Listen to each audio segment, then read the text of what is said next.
Very good morning student. आपका पहला chapter 11th class जो आपके केमिस्ट्री का है, some basic concept of chemistry, यानी कि रसायन की मूलभूत अवधारणा है, उसका लेक्चर नंबर 3 है आज।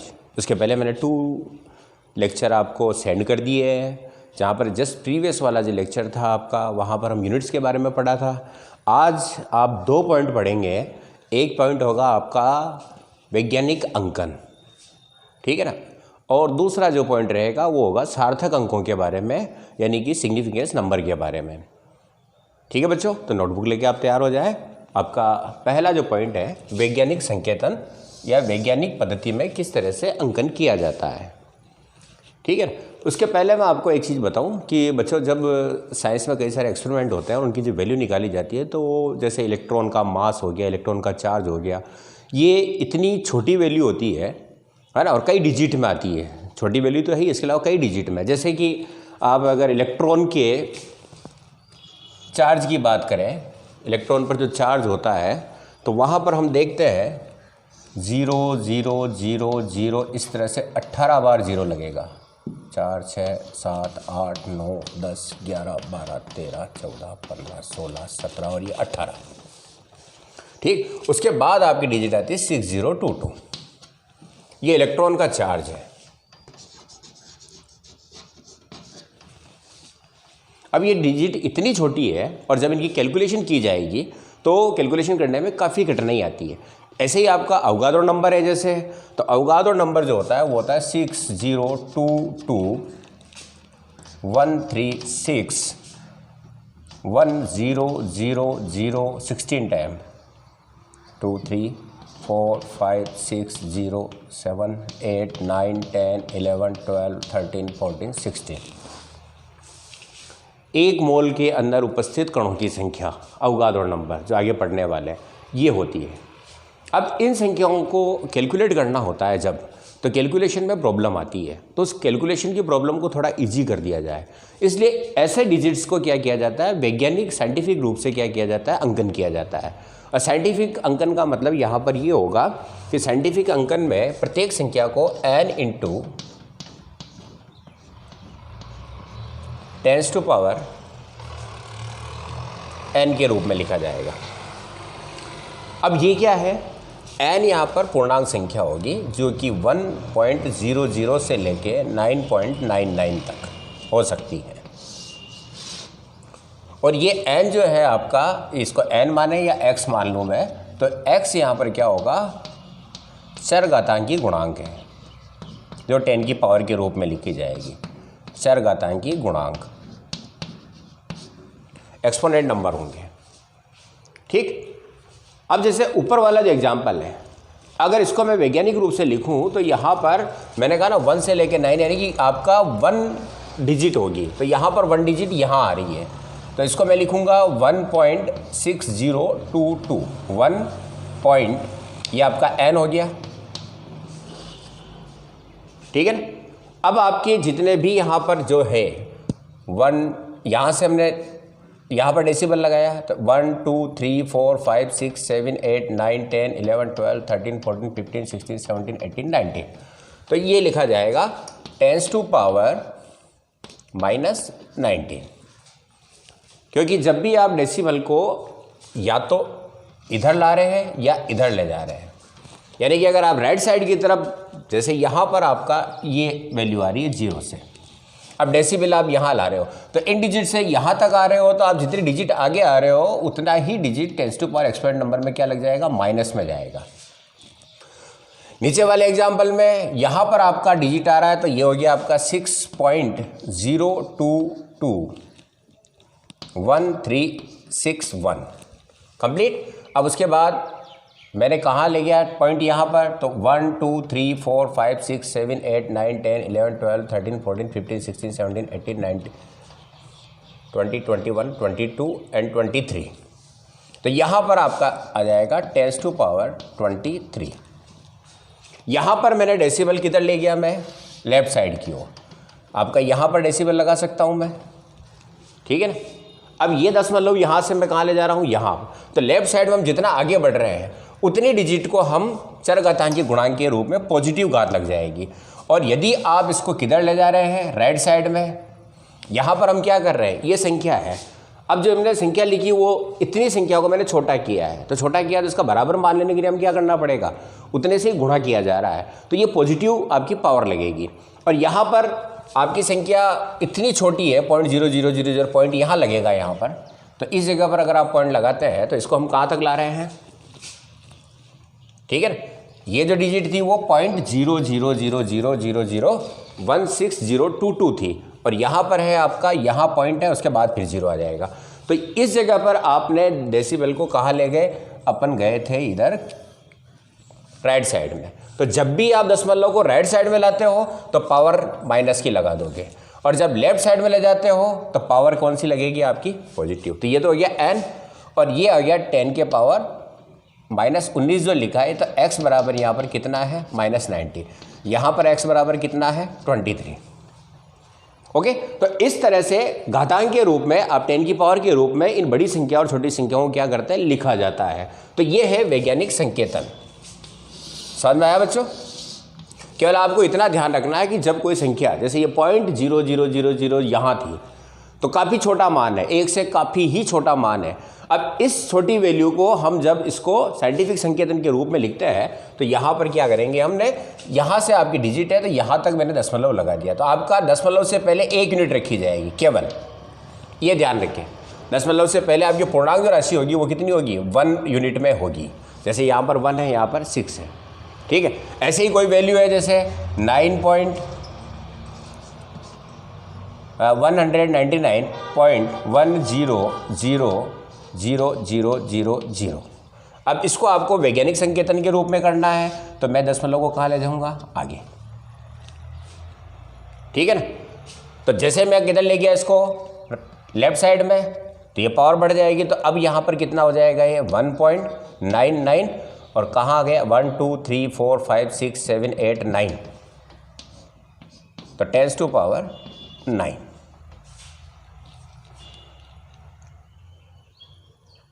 ओके, क्योंकि ये पहले से आप इसको लिखे तो ये हो गया 1.199 इंटू 10⁻1 2 3 4 5 6, 10 की घात 6 तो पहले थी, ठीक है। अब मैं इसको कहाँ ले जा रहा हूँ, 1 2 3 4 5 6 7, सॉरी 7 है। अब मैं कहाँ ले जा रहा हूँ इसको, 2 आगे, तो 2 और जुड़ गई तो क्या हो गया, 10⁻9। तो ये इसका वैज्ञानिक संकेतन के रूप में हो जाएगा। अब जब किसी संख्या को आप वैज्ञानिक संकेतन के रूप में लेते हैं और फिर आपको अगर कैलकुलेशन करनी होती है, जैसे कि एडिशन करना हो, मल्टीप्लिकेशन करना हो, सब्सट्रैक्शन करना हो, डिवाइडेशन करना हो, जोड़ बाकी गुणा भाग किस प्रकार से किया जाता है, तो वैसे बच्चों इसको आपने छोटी क्लास में सीखा है, ठीक है। फिर भी एक बार मैं वापस आपको रिवाइज कर दूं, क्योंकि आप जब न्यूमेरिकल करोगे तो ऐसे कई बार आपको इस तरह से मल्टीप्लिकेशन, डिवाइडेशन वगैरह करने पड़ेंगे। जैसे पहला जो है ये मल्टीप्लिकेशन है, यहाँ पर इसको मैंने वैज्ञानिक संकेतन के रूप में लिखा हुआ है, जैसे कि ये n की वैल्यू है यहाँ पर 5.6 इंटू 10⁻7। ओके, तो आपको पता है कि जब आप मल्टीप्लाई करते हैं और बेस अगर कॉमन होता है, समान होता है, तो घातांक क्या होती है, जुड़ जाती है। तो जैसे यहाँ पर इसको मैं लिख सकता हूँ 5.6 इंटू 6.3, एक तो आपका हो गया डिजिट से डिजिट, और घातांक हो जाएगी 10⁻7 प्लस 9। बेस समान है ना, तो ये आपका क्या होगा, घातें जुड़ जाती है। तो यहाँ पर अब आपकी वैल्यू आ जाएगी, अगर आप इसको पहले मल्टीप्लाई करें 5.6 को 6.3 से, तो ये आ जाता है 38.64 इंटू आपकी पावर जुड़ जाएगी तो कितना हो गया, 16। ओके, लेकिन इसका आंसर आपको वापस किस में देना है, वैज्ञानिक संकेतन के रूप में। तो यहाँ पर n की वैल्यू 2 डिजिट में आ रही है, तो आपको 1 में करनी है, तो वैज्ञानिक संकेतन में 1 डिजिट आ जाएगी, तो यहाँ पर हो जाएगा ये। और मैंने यहाँ पर पॉइंट को किधर ले गया, मैं किस साइड में, लेफ्ट साइड में, तो पावर यहाँ पर क्या होगी, बढ़ जाएगी, तो ये हो जाएगा 17। ये आपका आंसर हो जाएगा इसका। जब भी आप आंसर दें और अगर आप वैज्ञानिक संकेतन के रूप में दे रहे हैं या आप उसी रूप में लिख रहे हैं, तो हमेशा डिजिट इसी रूप में लिखी जाएगी। तो n की वैल्यू मैंने बताया ना 1 से लेकर 9.99 तक होगी, तो ये आप ध्यान रखें इसको। ओके, सेकंड, यहाँ पर आपका 9.8 इंटू 2.5 है, ये तो हो गया आपकी n की वैल्यू को कैलकुलेट कर लिया, आपने मल्टीप्लाई किया। और सेकंड जो है पावर के लिए, तो 10⁻⁻2 प्लस -6, ये हो जाएगा, पावर प्लस हो जाएगी। अब इसको हम मल्टीप्लाई करते हैं तो यहाँ पर आपका मल्टीप्लिकेशन करने पर आएगा 24.50 इंटू 10⁻⁸। क्लियर है? और अब इसको वापस संकेतन वैज्ञानिक रूप में वैज्ञानिक संकेतन करेंगे तो 450 इंटू 10⁻, मैंने क्या किया, एक आगे ले गया तो ये हो जाएगा आपका 1 आपका कम हो जाएगा, तो यहाँ पर हो जाएगा -7। ठीक है ना? मैंने बताया लेफ्ट साइड में होगा तो आपका जो पावर लगेगा पॉजिटिव हो जाएगा, तो एक पावर बढ़ जाएगा, तो यहाँ पर -8 है, तो ये कितना हो जाएगा आपका -7। ओके। सेकंड चीज़, आप डिवाइडेशन को देखें तो डिवाइडेशन में आपका 2.7 है, ठीक है, 2.7 है, और यहाँ पर है आपका 5.5 से डिवाइड कर रहा हूँ, इंटू 10⁻³ है और 10⁻⁻4 है। क्लियर? अब आप इसको सॉल्व करते हैं तो इसका आंसर आता है, इसका डिवाइडेशन करेंगे तो 0.4909 तो ये आ गया, और यहाँ पर जब आप इसको डिवाइड करते हैं तो ऊपर जाएगी घात, तो क्या हो जाएगी, ये 10 -4 चली जाएगी तो +4 हो जाएगी। जब घातांक को आप नीचे से ऊपर ले जाते हैं तो वो क्या हो जाएगा, साइन चेंज हो जाएगा, तो ये हो गया आपका। अब आप इसका मतलब हो गया आपका, इसको मैं डायरेक्ट लिख दूँ तो ये हो गया आपका 7। अब इस पॉइंट को मेरे को कहाँ लाना है, एक डिजिट के बाद, तो ये हो जाएगा 4.909 कंप्लीट। और पॉइंट को किधर लाया मैं, राइट साइड में, तो एक घात यहाँ पर क्या होगी, माइनस में जाएगी, तो -1 घात हो जाएगी, तो 10⁻⁴ कितना हो जाएगा यहाँ पर 6। ठीक है ना? जब आप राइट साइड में ले जा रहे हो तो -1 आपका पावर लगेगी, तो -10⁻⁻1 होगा, तो -1 इसके साथ क्या हो जाएगा, 10 और -1 को करेंगे प्लस, तो कितना हो जाएगा 6। ओके। अब आप थर्ड देखें, मल्टीप्लिकेशन आपका इसमें एडिशन और सब्स्टिट्यूशन में, तो एडिशन और सब्स्टिट्यूशन में ध्यान रखें आप कि एडिशन में पावर आपकी कॉमन होगी तो वह कॉमन ले ली जाएगी। जैसे यहाँ पर भी 10 की पावर ये है और 10 की पावर ये है, तो ये तो हो गया आपका 6.65 प्लस 0.895, ठीक, और आपका इसके साथ क्या है, इंटू 10⁻⁴, ये आपने कॉमन ले लिया है। अब इनको प्लस कर देंगे तो ये हो जाएगा 7.545 इंटू 10⁻⁴। नेक्स्ट, अगर आप -2 वाला एग्जाम्पल देखें, आप यहाँ पर माइनस कर रहे हैं, तो यहाँ पर आपकी 10⁻⁻4 है और यहाँ पर 10⁻⁻3 है, तो कॉमन नहीं लिया जा सकेगा। तो सबसे पहले आप इस पावर को क्या करेंगे, बराबर करेंगे, तो इसको मैं लिख सकता हूँ 2.5 10⁻, इस पॉइंट में मेरे को क्या करना, -2 लाना है। -2 लाने का मतलब क्या है, एक पावर बढ़ानी है, -3 से -2 आ रहे हैं, बढ़ानी तो किधर जाएंगे अपन, लेफ्ट साइड में, तो ये 4 हो जाएगा, इंटू 10⁻⁴ क्या हो जाएगा, ये -2 हो जाएगा, क्योंकि आप दशमलव को इधर ले जाओगे तो पावर 1 बढ़ेगी, तो 1 बढ़ गई तो कितना हो गया, -1, और एक और प्लस का आया तो कितना हो गया, -2। अब आप इसको सॉल्व कर लेंगे, कॉमन हो गया, आप 2.5 -0.48, ये तो हो गया आपका n, और कॉमन आ गया 10⁻⁻2, और जब इसको माइनस करेंगे तो हो जाएगा 2.02 इंटू 10⁻⁻2। ये आपके मल्टीप्लिकेशन डिवाइडेशन किस तरह से किए जाते हैं। तो पहली चीज़ तो आप क्या करें, n फैक्टर को मल्टीप्लाई करना है, डिवाइड करना है, प्लस करना है, तो n को एक साथ ले लेंगे। मल्टीप्लिकेशन में आपको ध्यान रखना है कि बेस अगर समान है तो वहाँ पर, यहाँ पर 10 का बेस है तो बेस समान होगा तो पावर क्या होगी, प्लस हो जाएगी, और पावर प्लस हो जाएगी उसको कर लेंगे, ठीक। और जब आंसर आपका n की वैल्यू 2 डिजिट या और ज़्यादा डिजिट में आती है तो उसको हम वापस क्या करेंगे, वैज्ञानिक संकेतन के रूप में n को 1 डिजिट में लाएंगे और बाकी को पावर को एडजस्ट कर लेते हैं। ओके, चलो इसका स्क्रीनशॉट ले लो।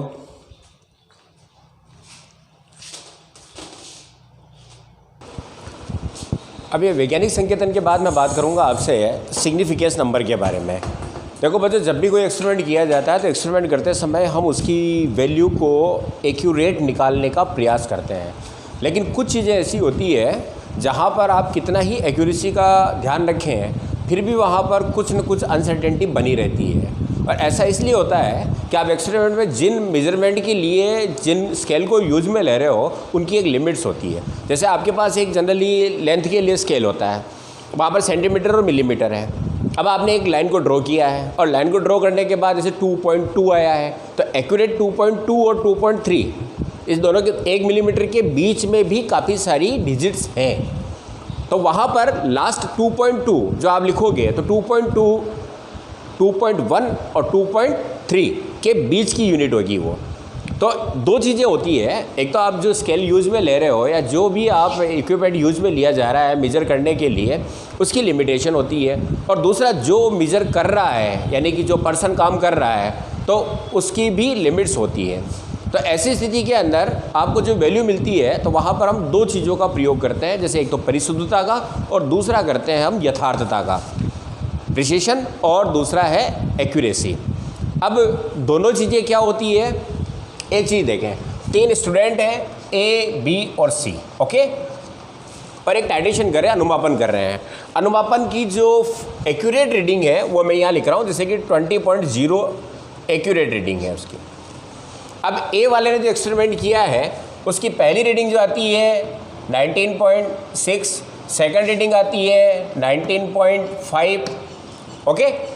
बी वाला जो एक्सपेरिमेंट कर रहा है उसकी रीडिंग आती है 90.8 और दूसरी रीडिंग आती है उसकी 19.2, और थर्ड वाले की जो है वो आती है 19.9 और फिर आती है 20.1।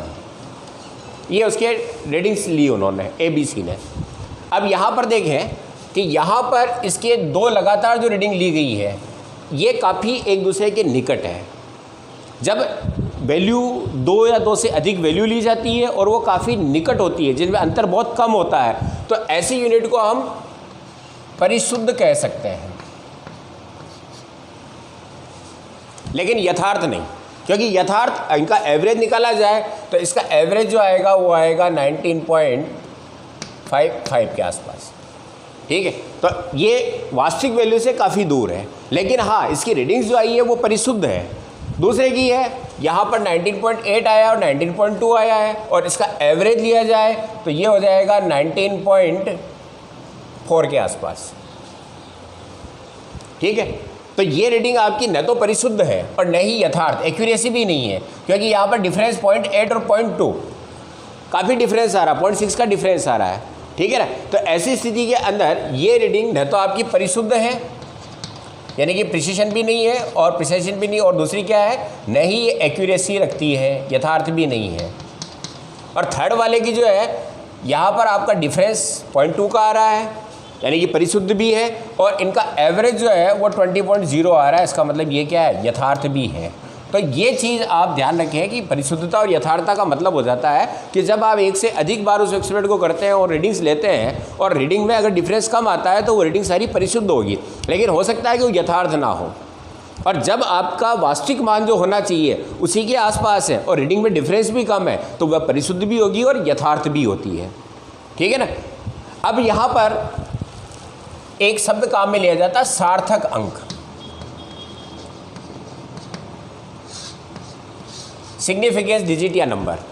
सार्थक अंक क्या होते हैं और सार्थक अंक का प्रयोग क्यों करते हैं? तो मैंने बताया ना, जब भी आपको एक्सपेरिमेंट करते हैं तो वहाँ पर अनसर्टेनिटी बनी होती है, तो किसी भी अंक के अंदर जो अंतिम अंक होता है वहाँ पर अनसर्टेन अंक होगा उसमें, और जहाँ पर अनसर्टेनिटी बनी हुई है तो वहाँ पर इस सार्थक अंकों का प्रयोग किया जाता है।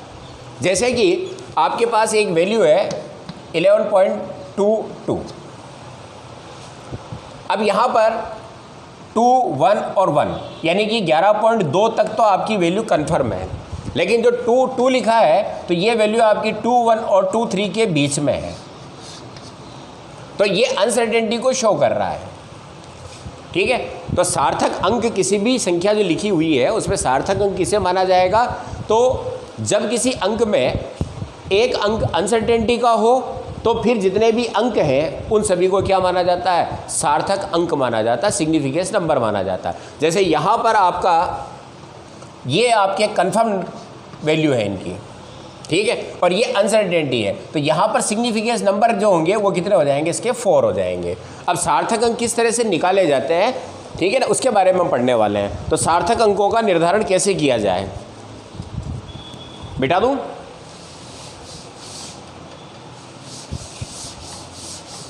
कुछ रूल्स हैं सार्थक अंकों के लिए, मैं एक एक करके उनको एक्सप्लेन कर रहा हूँ एग्जाम्पल के साथ। पहला जो रूल है, शून्य के अलावा जितनी भी डिजिट होती है 1 से लेके 1 2 3 4 5 6 7 8 9, ये डिजिट जो है वो सभी सार्थक अंक होती है। यानी कि पहला जो रूल है वो क्या है, अशून्य संख्याएं, यानी कि शून्य को छोड़कर अशून्य संख्याएं सार्थक अंक होती हैं।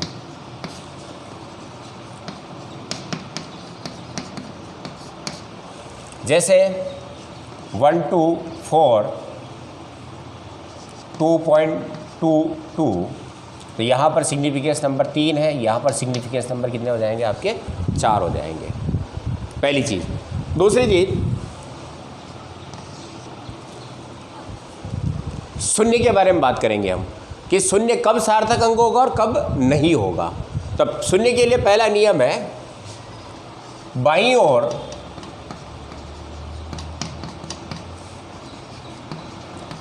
अशून्य से पहले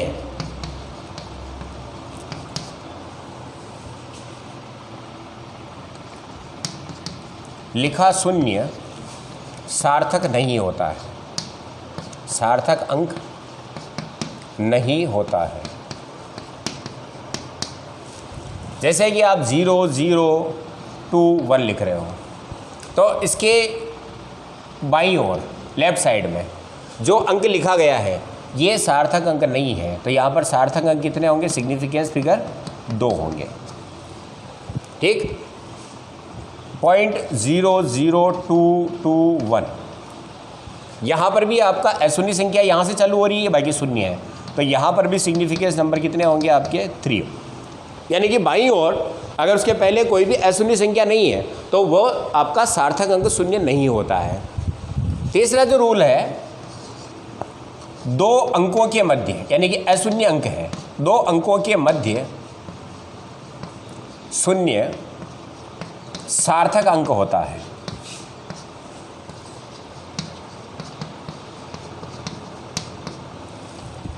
जैसे 1 0 0 2 3, तो यहाँ पर सिग्निफिकेंस नंबर हो जाएंगे 3 और 2 5। 1.021, यहाँ पर सिग्निफिकेंस नंबर हो जाएंगे आपके 4। ठीक है। अगला नियम जो है, चौथा नियम, वो ये है कि दशमलव, यानी कि पॉइंट जो लगा रहे हो आप, दशमलव के दाईं ओर के शून्य सार्थक अंक होते हैं, सार्थक अंक होंगे। जैसे 1.00, तो यहाँ पर सिग्निफिकेंस नंबर कितने हो जाएंगे आपके 3। 200.00, तो यहाँ पर सिग्निफिकेंस नंबर हो जाएंगे आपके 5। ओके, चलो इसको नोट कर लें आप या स्क्रीनशॉट ले लें। अब नेक्स्ट नियम बता रहा हूँ मैं, पांचवा नियम, शून्य जब अंत में हो,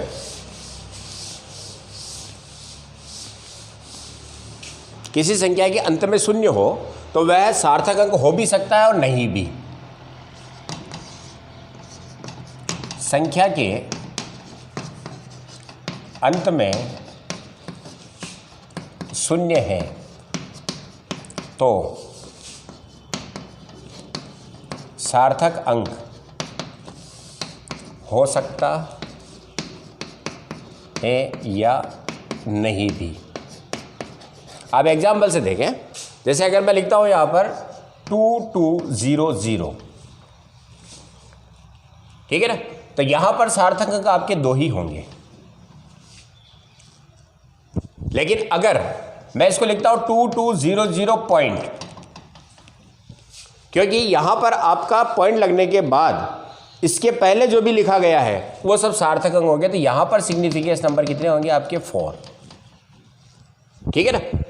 कहने का मतलब ये है कि आप शून्य को जब अंत में आ जाता है तो वहाँ पर इसको सिग्निफिकेंस नंबर नहीं माना जाएगा, लेकिन हाँ 10 मतलब आ जाता है इसके बाद तो आप उसको सिग्निफिकेंस नंबर मानोगे, सिग्निफिकेंस नंबर होगा, ठीक। और यदि इसको वैज्ञानिक संकेतन के रूप में लिख दिया जाए, जैसे कि 2.2 इंटू 10⁻3, तो यहां पर सिग्निफिकेंस नंबर जो होंगे आपके 2 ही होंगे। और यदि इसको मैं 22.0 कर देता हूं और 10⁻3 लगाता हूं, तो यहां पर सिग्निफिकेंस नंबर होंगे इसके 3। और यदि मैं इसको लिखता हूं 2.200 इंटू 10⁻3, तो ये सिग्निफिकेंस भी नंबर यहां पर कितने होंगे, 4 हो जाते हैं। तो जब वैज्ञानिक संकेतन के रूप में लिखा जाए तो वैज्ञानिक संकेतन के रूप में लिखते समय शून्य की जो संख्याएं हैं उसके आधार पर उसका सिग्निफिकेंस नंबर होगा। सभी को हम 3 तरीके से लिख रहे हैं। 2.2 लिखा जा सकता है इंटू 10⁻3, वैल्यू वही आएगी आपकी, ठीक है ना। लेकिन यहाँ पर सिग्निफिकेंस नंबर कितने होंगे, 2। और यदि आप 2.20 लगाकर 10⁻3 लगाते हैं तो सिग्निफिकेंस नंबर कितने हो जाएंगे, 3। और 2.200 लगाते हैं तो यहाँ पर सिग्निफिकेंस नंबर कितने हो जाते हैं आपके, 4 हो जाते हैं, ठीक है ना। तो वैज्ञानिक संकेतन में आप जब 10 की घात के गुणांक के रूप में लिखते हैं तो बाकी की संख्याएं क्या कह रही है उसके आधार पर सिग्निफिकेंस नंबर आपके तय किए जाते हैं। उतार लें इसको। अब सार्थक अंक के बाद मैं बात करूंगा निकटतम मान कैसे लिखा जाए। जैसे कि आपको 2.253 दे रखा है और अब आपसे कहा गया है कि इसे 2 सार्थक अंकों में व्यक्त कीजिए। यहाँ पर सिग्निफिकेंस नंबर कितने, 4 है, लेकिन आपका आंसर जो पूछा गया है वो कहा गया कि 2 सार्थक अंकों में आपको इसको लिखना है। तो 2 सार्थक अंकों का मतलब यहाँ पर आपका 2.2 हो गया, तो बाकी को आपको क्या करना है, हटाना है। और जब हटाना है तो इसका निकटतम मान क्या रखा जाए, 2.2 रहेगा या 2 जो भी आपका 3 होगा। तो ये जो आपका चेंज किया जाता है सन्निकट मान किस तरह से निकाला जाए, तो इसको आप समझें पहले कि जैसे कोई वैल्यू दे रखी है आपको 2.362, एक वैल्यू दे रखी है आपको 2.342 और एक वैल्यू दे रखी है आपको 2.352 और एक वैल्यू दे रखी है आपको 2.356, ठीक है। तो यहां पर अब आपको इसको सभी को कितने अंकों में लिखना है, 2 सार्थक अंकों में। तो 2 सार्थक अंकों का मतलब यहां पर 6 को हटाना है, रिमूव होने वाली यूनिट कौन सी है, 6 है। तो अगर जिस अंक को आप हटा रहे हो अगर वह 5 से x आपका मैं अंक मान लिया इसको हटाया जा रहा है, अगर वह 5 से ज्यादा है, जैसे यहां पर आप 6 को हटा रहे हो तो इसका निकटतम मान तो होगा, तो उसके पहले वाले अंक पर क्या होगा, एक अंक जुड़ जाएगा, तो इसका हो जाएगा 2.436 का निकटतम मान क्या हो जाएगा, 2.4, क्योंकि आपका जो हटाया गया अंक है वो कितना 6 है, जो 5 से ज़्यादा है। 5 से ज़्यादा है तो पहले वाले अंक पर क्या होगा, एक अंक बढ़ जाएगा, +1 हो जाएगा। तो यहाँ पर सिग्निफिकेंस नंबर आपके 2 हो गए। यहाँ पर अब आप हटाते हो 2.342 को, तो इसको आप अब इस 3 और 42 को हटाया जा रहा है, तो हटने वाली यूनिट का अंक क्या है, 4 है, जो कि 5 से कम है। ये आपका अंक जो है वो क्या है, 5 से कम है। और जब 5 से कम हो तो यहाँ पर कोई परिवर्तन नहीं किया जाएगा, इसका निकटतम मान क्या हो जाएगा आपका 2.3 ही रहेगा, ठीक है। 2 चीज़ तो ये ध्यान रखें कि अगर आप जिस अंक को हटा रहे हो अगर वह 5 से ज़्यादा है तो पहले वाला जो अंक है जो रहेगा वहाँ पर आप एक डिजिट को बढ़ा दोगे, एक अंक बढ़ा दोगे। जैसे 2.36 है और अगर इसमें से आप 6 को हटा रहे हो यहाँ से, तो 6 को हटा रहे हो तो 5 से ज़्यादा हटेगा, तो इसके पहले वाला अंक एक बढ़ जाएगा, 2.4 माना जाएगा, ठीक है ना। ये 2.4 के पास चला गया है। और यदि ये 5 से कम है तो ये, और यदि वह 5 हैं, ठीक है ना, तो 5 है तो यहाँ ध्यान रखें, एक मिनट में यहाँ पर 3 कर रहा हूँ, 5 हैं। अब आप इस 5 को हटा रहे हो तो 5 का यहाँ पर 2.3 और 2.4 के बीच है ये, तो इसको 2.4 माना जाए या 2.3 माना जाए। तो यहाँ पर 5 को हटाते समय ध्यान रखें कि जब अंक को हटाया जा रहा है उसके पहले यदि आपका ऑड नंबर है, ठीक है ना, विषम संख्या आ जाती है, जैसे कि यहाँ पर आ गया, तो विषम संख्या आती है तो आगे वाला अंक बढ़ जाएगा, तो ये हो जाएगा 2.4। यदि 5 के बाद कौन सा नंबर आ जाता है, ऑड नंबर आ जाता है, विषम संख्या आ जाती है। और यदि सम संख्या है, जैसे यहाँ पर फाइव के बाद क्या आ रही है यहाँ पर, सम संख्या आ रही है, तो ये हट जाएगा, लेकिन ये डिजिट आपकी यूं की यूं बनी रहेगी, इसमें कोई अंक नहीं जोड़ा जाएगा। तो इसका निकटतम मान कितना होगा, आप 5 को हटाते हो, तो 5 को हटाने पर ये वैल्यू 2.4 और 2.4 और 2.3 के बीच है, तो यहाँ पर इसको 2.3 माना जाए या 2.4 माना जाए। तो 5 को हटाते समय ध्यान रखें कि यदि आपकी विषम संख्या आती है 5 के बाद, जैसे कि 1 आ जाता है, 3 आ जाता है, 5 आ जाता है, 7 आ जाता है, 9 आ जाता है, तो एक अंक आप क्या करोगे, प्लस कर दोगे हटाते समय। और यदि 0 आता है, 2 आता है, 4 आता है, 6 आता है और 8 आता है, तो आपकी डिजिट में कोई परिवर्तन नहीं किया जाएगा। और एग्जाम्पल देखें अपन, जैसे 13.652, 15.0778, 13.1332 और 13.657। अब इन सबको आपको 2 सिग्निफिकेंस नंबर में शो करना है, sorry 4 significance number. Significance number कितने करने हैं आपको, 4 करने हैं। तो यानी कि यहाँ पर यहाँ तक संख्या रहेगी, यहाँ पर यहाँ तक रहेगी, यहाँ पर यहाँ तक रहेगी और यहाँ पर यहाँ तक रहेगी, रेस्ट को आपको हटाना है। तो जैसे यहाँ से आपको 2 को हटाना है, तो ये 5 से छोटा अंक है, इसलिए इसका सिग्निफिकेंस नंबर जो आप लिखोगे 4 में तो 6.65 ही रहेगा, कोई चेंज नहीं किया जाएगा। यहाँ पर आप यहाँ तक ला रहे हो, आगे वाली डिजिट क्या है, 7 आ रही है, तो यहाँ एक अंक बढ़ा दोगे, तो ये हो जाएगा 5.08। यहाँ पर आप देखें 3 5 से कम है, तो ये हो जाएगा 13.13। यहाँ पर आप 7 को हटा रहे हो तो 13.66 हो जाएगा। ओके, और 5 के एग्जाम्पल देखें अपन, तो 2.254, 3.250, 4.357। ओके, और यहाँ पर आपको सिग्निफिकेंस नंबर 2 लाने हैं, 2 सिग्निफिकेंस में आंसर देना है। तो ये और ये, यहाँ पर इनको हटाना, आपको रिमूव करना है। तो 5 को हटा रहे हो, सम संख्या आ गई है, कोई चेंज नहीं होगा, 2.2। 5 को हटा रहे हो, सम संख्या आ रही है, कोई चेंज नहीं होगा, 3.2। 5 को हटा रहे हो, 7 आगे कौन सा नंबर आ गया, ऑड नंबर, तो यहाँ पर हो जाएगा 4.4। ये आपका निकटतम मान ज्ञात करने का तरीका होगा। समझ में आया? जिस संख्या को आप हटा रहे हो, अगर वह 5 से छोटी है तो आगे जो हटाने के बाद जो बचने वाली डिजिट है वहाँ कोई चेंज नहीं किया जाएगा। 5 से बड़ी है, एक अंक बढ़ा दिया जाएगा। 5 है तो वहाँ पर क्या किया जाएगा, अगर सम संख्या है तो कोई चेंज नहीं किया जाएगा, और विषम संख्या है तो एक अंक को बढ़ा दिया जाएगा। ओके, चलो इसको उतार लो। अब बात करेंगे सार्थक अंकों के साथ जोड़ बाकी गुणा भाग की। ठीक है ना, जब आपको उचित सार्थक अंकों के हिसाब से आपको प्लस माइनस करना हो या मल्टीप्लिकेशन डिवाइडेशन करना हो तो किस तरह से किया जाए। फॉर एग्जांपल, पहला जैसे मैं यहाँ पर ले रहा हूँ 2.123 प्लस 1.1 प्लस 10.23। अब इसका आपको उचित सार्थक अंक में आंसर देना है। तो सबसे पहले हम इसको प्लस करेंगे, 3, 5, 4, 3, 3, ये आपका आंसर आ गया। अब इसमें सार्थक अंक कितने रखे जाए, तो इन संख्याओं में जो सबसे कम सार्थक अंक रखता है, जैसे यहाँ पर सार्थक अंक कितने हो गए, 1 2 3 4 5, 5 है, यहाँ पर 2 है और यहाँ पर कितने 4 है, तो हमें इसका आंसर कितने में देना है, 2 में ही देना है, 2 सार्थक अंकों में। तो बाकी को आपको क्या करना पड़ेगा, हटाना पड़ेगा। तो यहाँ पर आपका हो गया 3 3। ओके, अब आपने हटाया क्या, 4 5 3 को, तो ये आपका निकटतम मान लेना पड़ेगा। तो 5 से छोटा है इसलिए कोई चेंज नहीं किया जाएगा, और ये आपका आंसर हो जाएगा 3 सार्थक अंकों के हिसाब से 33।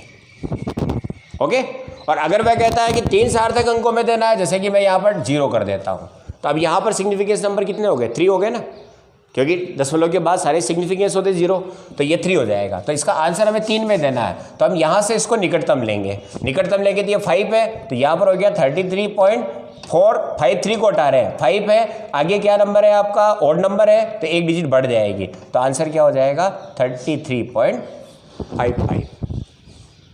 यानी कि जब भी आप जोड़ बाकी गुणा भाग करें तो जो सबसे कम सार्थक अंक रखता है उतने ही सार्थक अंकों में आपको आंसर देना होगा।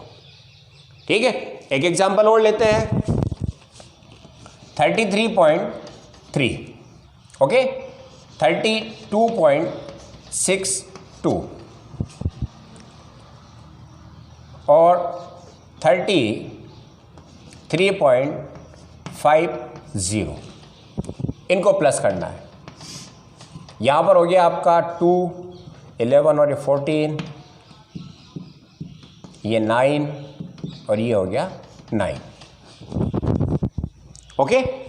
अब यहाँ पर सबसे कम सार्थक अंक कितने हैं? 4 है, 4 है और यहाँ 3 है, तो आपको 3 अंकों में देना है।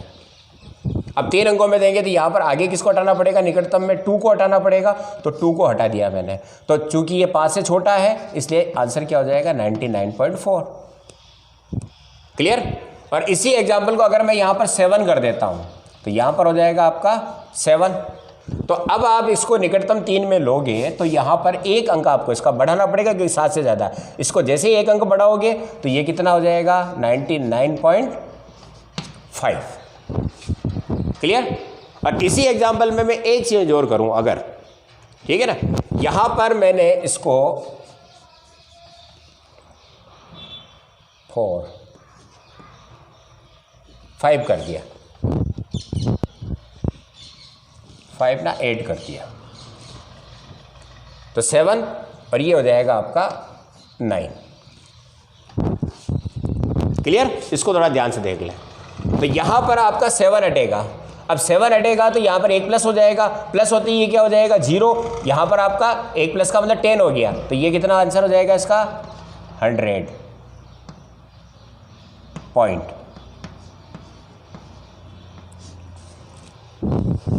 क्योंकि आप अगर यहाँ पॉइंट नहीं लगाते तो सार्थक अंक 1 रह जाता है, तो यहाँ पर 100 पॉइंट लगाया जाएगा, तभी आपका क्या होगा? सिग्निफिकेंस नंबर 3 में आएगा। क्लियर? तो इस तरह से आप क्या करोगे? प्लस करोगे और माइनस भी इसी तरह से होगा। अगर मल्टीप्लिकेशन करना आपको तो मल्टीप्लिकेशन के लिए भी जैसे आप 1.2 इंटू 1.35 को मल्टीप्लाई कर रहे हैं, ओके, तो इसको मल्टीप्लाई कर देते हैं 6, 2, 4, 16, ओके, और ये आंसर हो गया आपका 1.620। लेकिन यहाँ पर अब सिग्निफिकेंस नंबर यहाँ 2 है और यहाँ पर कितने हैं? 3 है, तो आपको आंसर कितने में देना है? 2 में देना है। तो 2 में देना है तो यहाँ से इसको हटाना है और ये 5 से लेस है, तो आंसर हो जाएगा 1.6।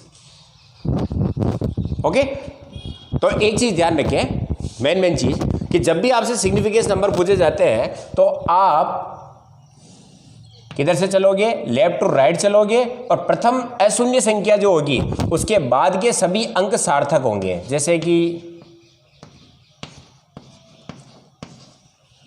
तो आप लेफ्ट से राइट चलोगे और प्रथम अशून्य संख्या 6 आ रही है, तो यहां से आप सारे अंकों को क्या करोगे? सार्थक अंक मानोगे, तो ये सिग्निफिकेंस नंबर कितने हो जाएंगे? 4 हो जाएंगे। सेकंड चीज मैंने आपको निकटतम बताया है, तो 5 लेस है, 5 प्लस है और 5 है तो ओड और इवन है, उसको ध्यान में रखते हो, आप उसको निकटतम लोगे। और फिर प्लस माइनस डिवाइडेशन मल्टीप्लिकेशन करते हैं, तो अगर सिग्निफिकेंस अंक कितने रखे जाएंगे तो उन डिजिट में जिसके पास सबसे कम सिग्निफिकेंस नंबर है, ठीक है, वहीं पर आपको उसको सिग्निफिकेंस नंबर के आधार पर आंसर देना होगा, बाकी को आपको निकटतम मान लेने पड़ेंगे। तो निकटतम मान के तरीकों से आप उसका निकटतम मान ले लोगे। क्लियर आ गया समझ में चीज़ सिग्निफिकेंस नंबर के बारे में? अब एक चीज़ और ध्यान रखें, किसी संख्या में जितने ज़्यादा सिग्निफिकेंस नंबर होते हैं उसकी एक्यूरेसी उतनी ज़्यादा होती है, और जितने सिग्निफिकेंस नंबर कम होंगे उसकी एक्यूरेसी उतनी कम होती है। क्लियर है बच्चों? अब हम करते हैं कुछ एक्सरसाइज, ठीक है ना। तो एक्सरसाइज जो आपके मेन आपकी बुक में है एनसीईआरटी की, अब मैं कुछ छोटे छोटे एग्जांपल ले रहा हूँ जहाँ से आपको सिग्निफिकेंस नंबर की एक्सरसाइज हो जाएगी। जैसे पहला यहाँ से आपको इन डिजिट में सिग्निफिकेंस नंबर लिखना है, तो जैसे कि आपका 0.00293 है, यहाँ पर सिग्निफिकेंस नंबर क्या होंगे? तो मैंने बताया आपको अशून्य संख्या से पहले वाले शून्य सार्थक नहीं होते हैं और बाकी सब सार्थक होंगे, तो सिग्निफिकेंस नंबर कितने हो जाएंगे? 4। यहाँ पर आपके सिग्निफिकेंस नंबर ये 10 पॉइंट है, पॉइंट से बीच में आने वाला शून्य सार्थक होगा, तो 1 2 3 4 5 6, तो यहाँ पर कितने हो जाएंगे? 6। ये वैज्ञानिक अंकन में लिखी हुई संख्या है, तो यहाँ पर सिग्निफिकेंस नंबर केवल आपके n के लिए जाएंगे, तो ये हो जाएगा आपका 3। यहाँ पर दाईं ओर जो रखे गए बाईं ओर लेफ्ट साइड में, ये सार्थक नहीं है। यहाँ से चालू होगा तो कितने हो जाएंगे 4, यहाँ पर कितने हो जाएंगे आपके 4, यहाँ पर कितने हो जाएंगे आपके 3। अब ये क्वेश्चन है जहाँ पर इस सबको प्लस करके आपको बताना है कि आंसर में कुल कितने सार्थक अंक होंगे या इसका एक्यूरेट आंसर क्या होगा। तो सार्थक अंक के हिसाब से आप इन सबको प्लस करते हैं तो ये हो जाता है आपका 36.003 और 8, ठीक है। और सिग्निफिकेंस नंबर आपको कहाँ रखने पड़ेंगे 3 अंकों में, तो इसका आंसर क्या हो जाएगा आपका 36.0 ही आंसर आएगा, क्योंकि मैंने बताया कि जब प्लस करते हैं तो मिनिमम जो सिग्निफिकेंस नंबर होते हैं उसी में आंसर होता है आपका। तो 3 सार्थक अंक होंगे, इसका आंसर होगा। यहाँ पर इसको सोल्व करने पर कितने सार्थक अंक होंगे आंसर में, तो देखो बच्चों ये आपका डिवाइडेशन और मल्टीप्लिकेशन है केवल। तो यहाँ पर सबसे न्यूनतम कहाँ है, तो यहाँ पर आपके सार्थक अंक जो होंगे 3 अंक दे रखे हैं, यहाँ पर 3 दे रखे, सबसे न्यूनतम को देख लें 2। तो इसका आंसर क्या होगा आपका सिग्निफिकेंस नंबर, जो भी आंसर आए उसमें कितने रखे जाएंगे 2 सिग्निफिकेंस नंबर होंगे। यहाँ पर 4 है, डिवाइडेशन में है, ये आपका इसके साथ मल्टीप्लिकेशन में है। तो यहाँ पर ये माइनस है, यहाँ पर सिग्निफिकेंस नंबर 3 दे रखे हैं, लेकिन आप जब इस वैल्यू को इससे मल्टीप्लाई करोगे तब जाके ये मल्टीप्लाई और डिविडेशन में आएगा। तो यहाँ पर इसको मल्टीप्लाई करेंगे तो ये डिजिट 4 से 3 अंकों से ज़्यादा हो जाएगी, और ज़्यादा होगी तो सिग्निफिकेंस नंबर आपका इसको मल्टीप्लाई करने पर कितना आएगा आपका सिग्निफिकेंस नंबर 4 है। तो आंसर में आपको 4 रखने पड़ेंगे, जिससे भी मल्टीप्लाई करो आप। जब भी मल्टीप्लाई करोगे तो दोनों का मल्टीप्लिकेशन है, तो दोनों का मल्टीप्लिकेशन होगा तो जो मिनिमम सिग्निफिकेंस नंबर होंगे उसमें आंसर होगा। तो यहाँ पर 4 हैं आपके, ओके। और अब इसमें डिवाइड कर रहे हो आप 4 का, तो सिग्निफिकेंस नंबर क्या रहने वाले हैं आपके आंसर में 4 रहने वाले हैं, ठीक है बच्चों। तो ये आपका मैंने जो आज का टॉपिक पूरा कंप्लीट करवाया है आपका, जो सिग्निफिकेंस नंबर के बारे में था, ठीक है ना। सिग्निफिकेंस नंबर के अलावा निकटतम मान किस तरह से लिए जाते हैं और आपके सिग्निफिकेंस के आधार पर प्लस माइनस किस तरह से किए जाएंगे, उनके बारे में आपका पूरा एक टॉपिक था। अब ये आपके बेसिक जो कंसेप्ट होते हैं, जहाँ पर आपको जब आप न्यूमेरिकल करोगे तो छोटी छोटी चीज़ों में मिस्टेक होने पर आपको सारी चीज़ें पता है, लेकिन अगर आपको इन चीज़ों का पता नहीं है, यूनिट्स का पता नहीं है, तो आप क्या कर सकते हैं वहाँ पर आंसर तक नहीं पहुँच पाओगे। और जब आंसर तक नहीं पहुँच पाते हैं तो फिर ABCD आपको वही नज़र आने वाला है कॉम्पिटिटिव एग्ज़ाम में, ठीक है। तो ऐसी स्थिति पे आपको यहाँ पर थोड़ा सा वर्क करना पड़ेगा, ठीक है। तो समझ में आ गया होगा, आप एक्सरसाइज करें और चैनल पर बने रहें। नेक्स्ट आगे पढ़ेंगे हम लॉ ऑफ कॉम्बिनेशन, रासायनिक संयोग के नियम, केमिकल कॉम्बिनेशन के रूल्स को पढ़ने वाले हैं। Thank you.